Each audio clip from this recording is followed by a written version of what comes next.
लता मंगेशकर के बारे में कई दर्जन किंवदंतियां हैं जिन्हें हमने आपने बचपन से सुना है। किंवदंतियों का कोई आधार नहीं होता, वह कितनी सत्य है इसका भी मतलब नहीं होता।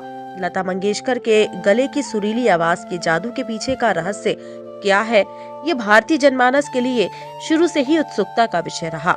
इसके बारे में तरह तरह के किस्से लोगों के बीच में सुने जाते रहे हैं। इसमें सबसे मशहूर किस्सा रहा है, अमेरिका ने लता मंगेशकर का गला कई लाख डॉलर देकर खरीद लिया है, जो उनके मरने के बाद उनके गले पर रिसर्च करेंगे कि आखिर उनके गले में कौन सी ऐसी खासियत है जो उनकी आवाज इतनी सुरीली निकलती है।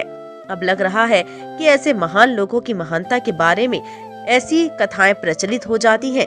ये किंवदंतियां कथाएं ऐसी ही किसी आम व्यक्ति पर नहीं प्रचलित होती। इसी तरह की कथाएं लता मंगेशकर जैसी महान आत्मा पर ही बना करती हैं। दरअसल ये किंवदंतियां जनमानस के मन में पैदा भाव से उत्पन्न होती है। अभी भी बहुत से लोगों को ये जिज्ञासा है कि इस बात में कितनी सच्चाई है। ऐसा ही कुछ सालों पहले लता जी के बारे में एक और किंवदंती थी कि पाकिस्तान की तरफ से डिमांड थी कि पूरा कश्मीर हमसे ले लो, परंतु हमें लता मंगेशकर दे दो।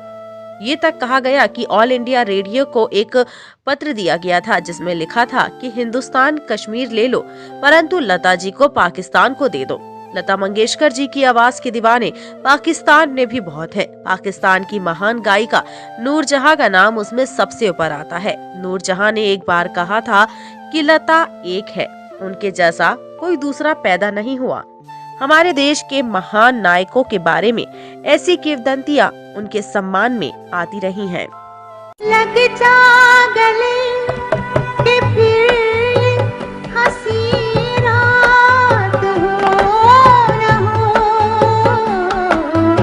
शायद फिर इस जन्म में मुलाकात